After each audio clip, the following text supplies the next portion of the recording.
você que esteve lá. Não, não fizeram isso daí. Tem análise até de fora do país, né? Por exemplo, um intelectual da esquerda, né, da antiga nova esquerda, Perry Anderson, publicou um livro onde ele faz análise, mas ele provavelmente nunca nem esteve nesses lugares. Ele está fazendo análise com base na análise de outras pessoas. Isso daí, logicamente, é o caminho para o erro e para o desastre. Nós, ao contrário de todo esse pessoal, nós estivemos lá. Não estivemos como observadores. Nós participamos de todos os atos do movimento do Passe Livre desde antes de 2013. E nós participamos de todos os atos de 2013 como partido, com uma política, com uma análise específica e concreta para aquela situação. Então, qual a nossa conclusão? Muita gente fala o seguinte: os atos eram de direita. Falso. Os atos eram da esquerda. Numa medida maior ou menor, toda a esquerda, excetuando a esquerda que naquele momento estava no governo, participava dos atos. Nós, inclusive, né? Nós nunca teríamos participado de um ato de direita. O movimento estava nas mãos de um grupinho, né, com ideias anarquistas, essas ideias do movimento horizontal, de que não tem que ter partido. Aí muita gente vai falar, mas então era de direita. Não, essa ideia existe na esquerda até hoje. Nos vários atos do Passe Livre anteriores, nós tivemos que nos enfrentar com esse grupo, porque eles queriam que a gente não levasse as bandeiras do PCO e nós rejeitamos, como eles não tinham força física para impor o negócio, a gente levava as bandeiras. Mas toda manifestação havia um entrevero com esse pessoal. Bom, aí houve momentos melhores e piores dessas manifestações que, em geral, não atingiam um grande coeficiente. Por que a manifestação de 2013 ela atingiu aquele volume tão grande e, inclusive, se espalhou nacionalmente? Porque, logicamente, que o epicentro do movimento, né, o centro real do movimento, era em São Paulo, né? O que aconteceu foi o seguinte: como nós estávamos, naquele momento, já enfrentando uma situação de certa radicalização, econômica por um lado e política por outro, né, econômica e política, o movimento começou a se radicalizar logo de entrada. Primeiro, ele era maior do que nos anos anteriores. Segundo, ele incorporava uma juventude, que era uma juventude da periferia, uma juventude trabalhadora. Apareceram aí os black blocs, que todo mundo fala que são de direita, mas não era verdade, eles eram todos de esquerda. E o movimento, como ele era maior, a polícia começou a tratar o movimento, né, no melhor estilo PSDB, democrático, com cacetete democrático, com bala de borracha democrática, com paulada democrática, chute democrático, bomba de gás democrática, né, tratou o movimento democraticamente. Por isso que agora eles são a favor da democracia contra o Bolsonaro. Os black blocs reagiram, né, e o movimento começou a crescer. O movimento pegou um impulso também das mobilizações que haviam ocorrido nos anos anteriores contra o PSDB nas universidades estaduais, né? No dia crucial do movimento, que foi uma quinta-feira, o governo Alckmin decidiu acabar com o movimento na base da cacetada. Colocou um gigantesco dispositivo policial na rua, porque o movimento estava crescendo e eles perceberam que eles estavam perdendo o controle. Colocou esse dispositivo policial na rua com a orientação de não ter piedade do pessoal, né? E a repressão foi violentíssima. Basta pegar os jornais do dia seguinte que não conseguiram ocultar o nível da repressão. Aí aparece pela primeira vez o pessoal com o olho furado, repórter agredido, etc. e tal. A repressão era tão dura, né, que nós, os militantes do PSOL, chegaram a ver uma cena que a gente achou ridícula, mas ao mesmo tempo revelava a brutalidade da repressão policial. Um estudante, né, um desses estudantes Paz e Amor, né? Ele parou na frente dos policiais, se ajoelhou, abriu os braços, como quem diz, pedindo paz, pedindo para o pessoal. Daí veio a cavalaria e varreu ele da rua. Né? O estudante pacífico também foi varrido da rua. Isso aconteceu na Avenida Rebouças. Foi muito complicado. Né? Os militantes do PCO podem dar depoimento em primeira mão, que teve gente que correu aí uns 40 minutos da polícia, pulando tudo quanto é obstáculo, com as motocicletas correndo atrás dele, subindo escada. Uma coisa muito louca. Prenderam um monte de gente, foi uma repressão muito brutal. E uma repressão que atingiu, que foi realizada aos olhos da população, na Avenida Paulista, na Avenida Rebouças, no centro antigo da cidade, em vários lugares. Quer dizer, gerou um clamor contra a repressão. A direção do movimento, imediatamente, convocou uma nova manifestação para terça-feira, isso era uma quinta-feira. E no Facebook, que era onde estavam sendo convocadas as manifestações, se inscreveram para a manifestação mais de 300 mil pessoas no primeiro dia em que a atividade foi colocada lá. Logicamente que a burguesia olhou e falou, isso aqui, perdemos o controle. De fato, na terça-feira seguinte, a manifestação era enorme. Mas aí tinha uma novidade. Qual era a novidade? A burguesia se organizou para sequestrar a manifestação. Era uma manifestação contra o governador Geraldo Alckmin do PSDB. Era uma manifestação contra o PSDB. Se aquela manifestação levasse a uma crise do governo, e ela tinha plenas condições para isso, porque pela primeira vez, né, vou dar um dado aqui que muita gente não sabe, mas é muito importante. Pela primeira vez desde o governo Quércia, uma manifestação furou o bloqueio policial, chegou na frente do Palácio dos Bandeirantes, né, e invadiu o Palácio dos Bandeirantes.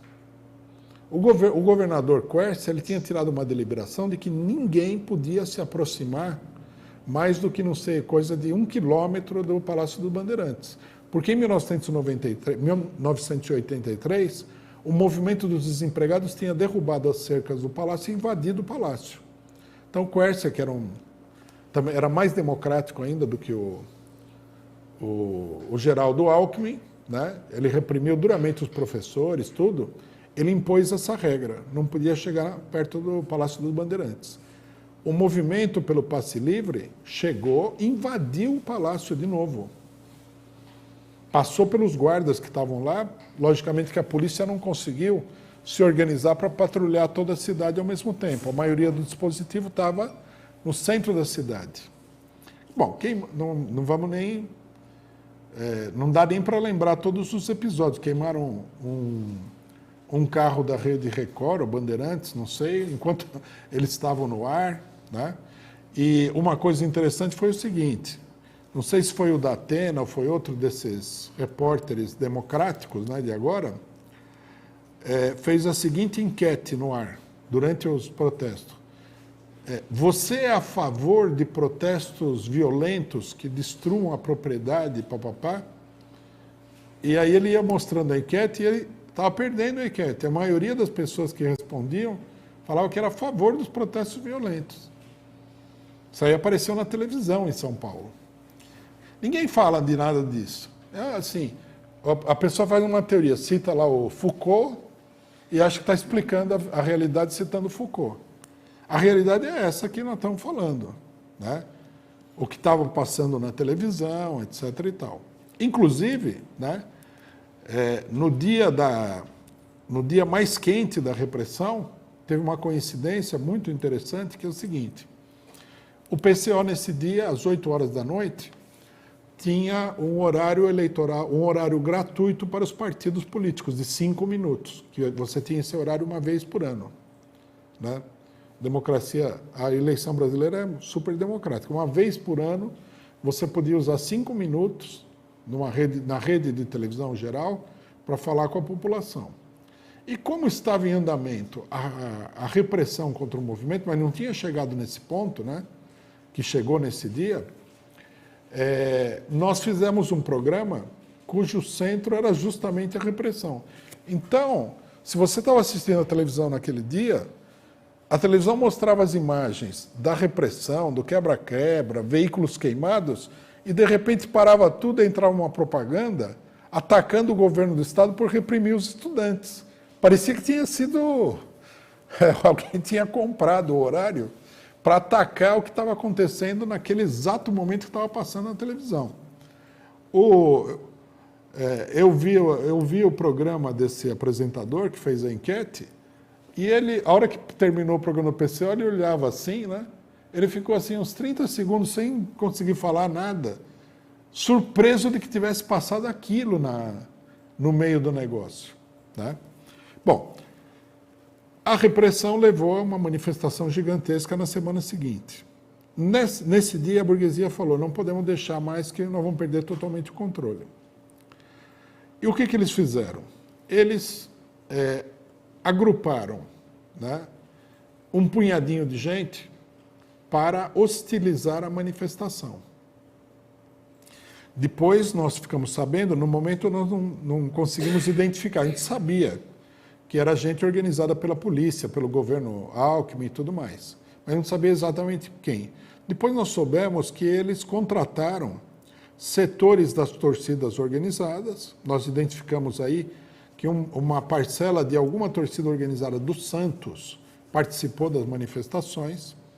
Eles pegaram essas torcidas organizadas e lançaram a torcida organizada, policiais e alguma outra pessoa do PSDB que participava da manifestação contra a manifestação.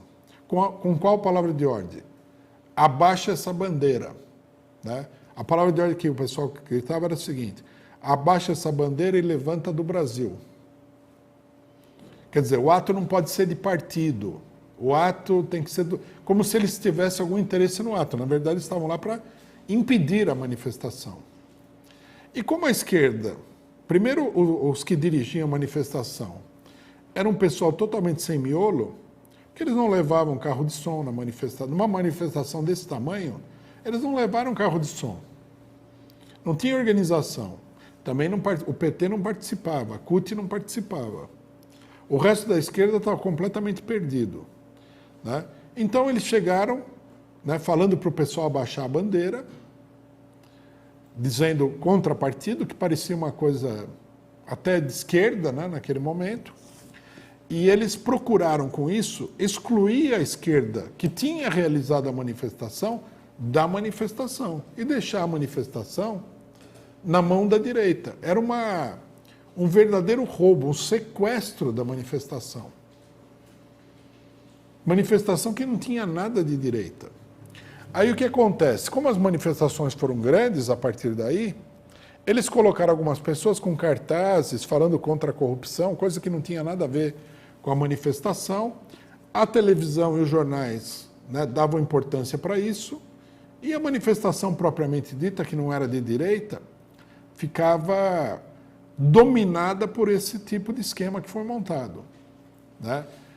Numa manifestação seguinte, dava para ver claramente a presença de policiais que procuraram reprimir, não sendo a polícia, policiais à paisana, a manifestação. Porque a polícia não podia mais. A polícia tinha sido neutralizada pelo repúdio, pela explosão da mobilização. Em todas as manifestações, eles procuravam atacar a esquerda. Com esse negócio de partido, de abaixa a bandeira e tal. Apareceram, obviamente, grupos de extrema-direita, pequenos, mas eles estavam lá, né?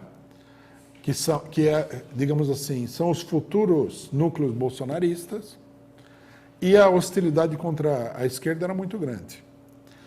Na terceira ou quarta manifestação, né? Não, depois que houve a repressão, na terça e acho que na semana seguinte, nós, PCO, nós nos dirigimos aos companheiros do PT e falamos: vocês têm que participar da manifestação.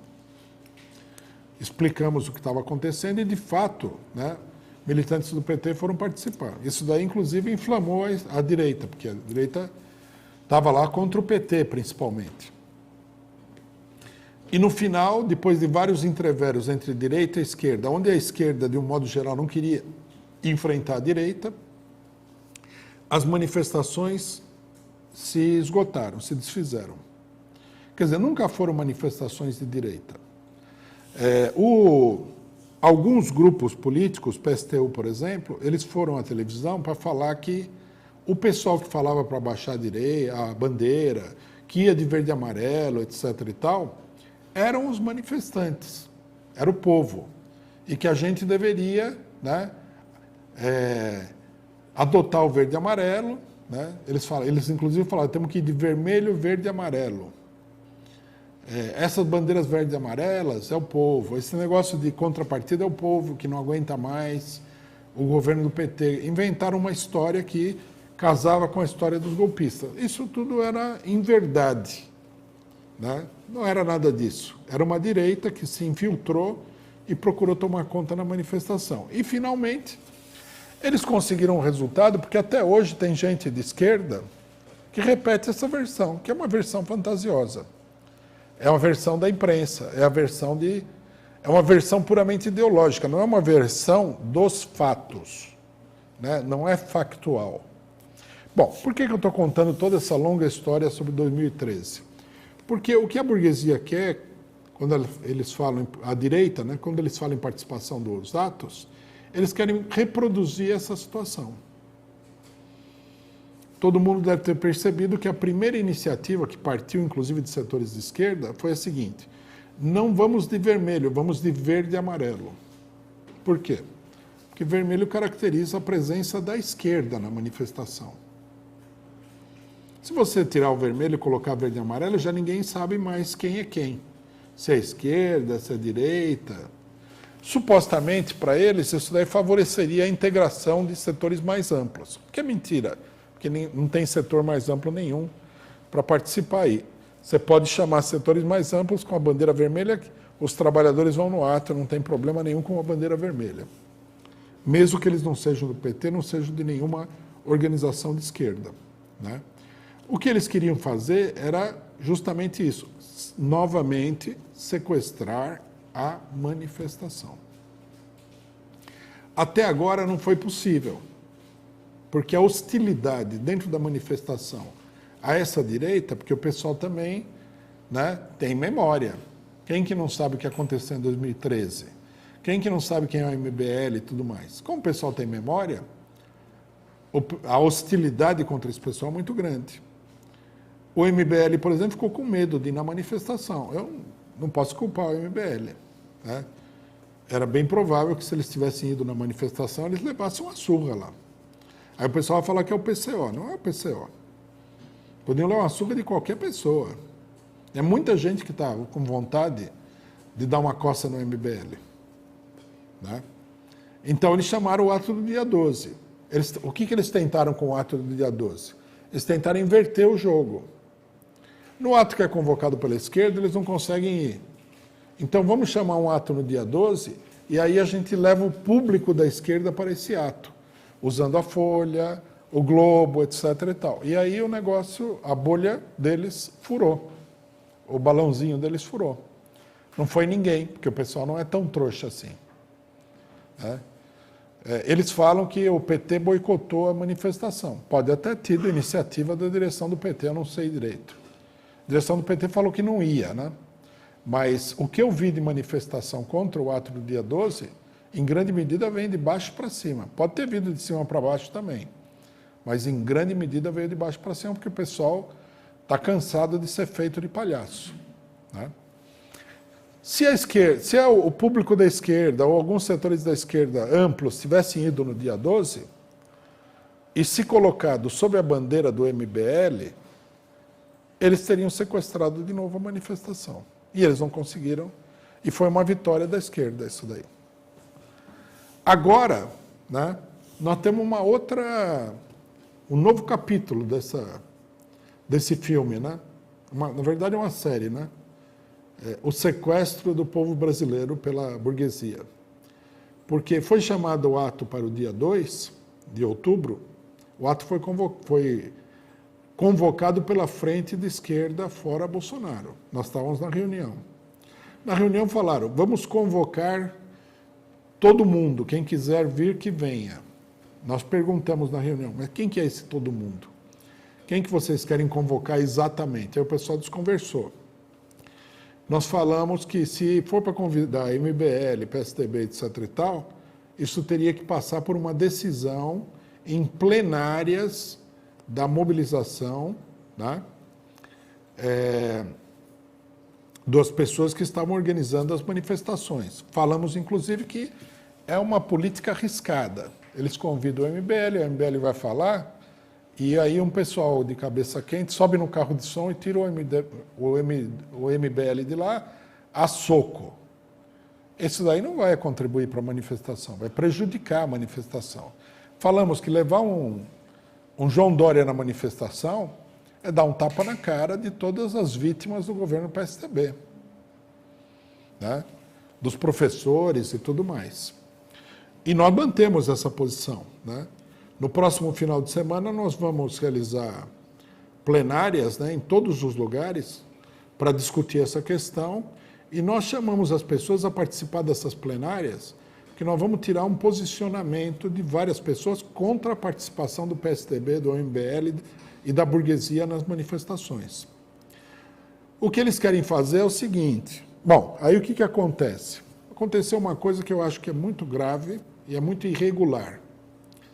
O PT, o PSOL, o PCdoB fizeram uma espécie de fórum que se coloca fora do movimento Fora Bolsonaro.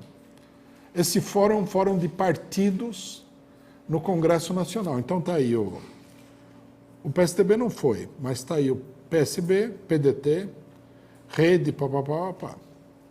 E a manifestação ela aparece sendo convocada pela esquerda, o que é a realidade, e por esses partidos que não tem ninguém. Quer dizer, eu acho, né, que o PT comete um erro e os outros estão seguindo a sua política, que é entregar a manifestação na mão da direita. Quer dizer, uma nova tentativa de sequestro da mobilização. Aí nós vamos para o dia 2, e a imprensa, todo mundo que lê a imprensa deve ter percebido, só fala em ato unitário, não sei o quê, grande movimento cívico, essa farofada, essa papagaiada tradicional da direita, né? Para nós, esse é o caminho da desmoralização do movimento. Ninguém, na esquerda, a esmagadora maioria das pessoas não quer saber de João Dória, não quer saber nem do Ciro Gomes. Né? PSB ninguém protesta porque ninguém nem sabe o que é o PSB. Né?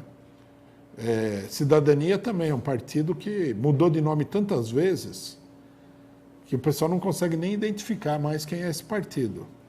Solidariedade, algumas pessoas sabem, mas eu vou deixar claro, é o partido do Paulinho da Força, um dos principais articuladores do golpe de Estado de 2016. Quer dizer, isso daí é difícil. O Paulinho da Força vai falar no ato? O pessoal vai aceitar isso daí? Nós somos contra. E nós vamos procurar, da melhor maneira possível, fazer com que as bases que participam do movimento expressem essa opinião. Nós somos contra o sequestro do ato, nós somos contra o verde e amarelo, e nem vamos mencionar aqui que se algum maluco desses grupos fascistas aí aparecer com o pichuleco do Lula abraçado com o Bolsonaro com roupa de presidiário, nem vamos dizer que ele corre risco de vida. Né? O pessoal falou, alguém falou, né, algum hipócrita, não sei se foi Isa Pena, outro hipócrita, falou que no ato eles foram conversar com o pessoal para o pessoal tirar o pichuleco, mas não conseguiram furar o pichuleco porque tinha gente na segurança. Não tem segurança no mundo que segura esse pichuleco no ato do dia 2. Se ele for feito de aço inoxidável, ele vai abaixo. Né? Isso aí eu posso garantir para todo mundo. Então, quer dizer, o ato tende a ser meio que uma... Em vez de ser a unidade de todo o povo, tende a ser um conflito muito grande. E eu acho que é uma irresponsabilidade, principalmente do PT, porque os outros são umas pessoas que não têm mais norte, não têm rumo no que eles estão fazendo. O PCdoB perdeu totalmente o rumo. A atividade do PCdoB aprovar moção de repúdio contra o PCO em todos os atos por espancamento de mulheres diversas. Né? Dá até a impressão que o PCO tem um grupo que é destacado para bater em mulheres do PCdoB e do PDT. É uma coisa absolutamente grotesca, ridícula e até mesmo escatológica. O PSOL nós sabemos, o PSOL é muito amigo do PSDB. Todo mundo já sabe disso daí. Né? As manifestações são diversas. Veja a Isa Pena, a Luciana Genro falou que queria ir no ato do dia 12, não sei se foi em Porto Alegre, não recebi essa informação. Mas o fato é que nós não podemos permitir o sequestro da manifestação, mesmo que haja uma concordância das direções da esquerda pela direita.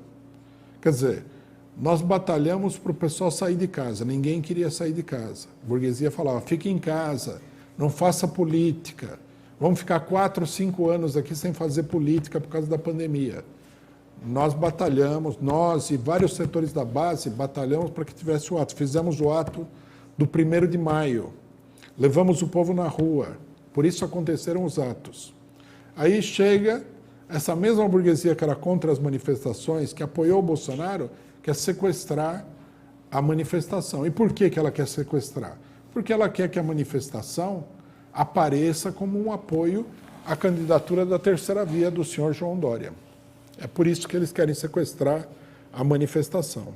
Então é uma questão muito decisiva e nós estamos num momento em que isso está para acontecer. Inclusive, queria fazer um chamado aqui a todos os que estão assistindo, que concordem com a nossa posição, para que vão ao ato com a propaganda Lula presidente em 2022. Chega de palhaçada, chega de ato cívico, chega de ato unitário com Ciro Gomes, um bandido que está a serviço da burguesia, com o Dória, não vou nem dizer o que ele é, com esses fascistas do MBL. Vamos colocar claramente o que a gente pensa. O PCO vai com essa palavra de ordem para os atos.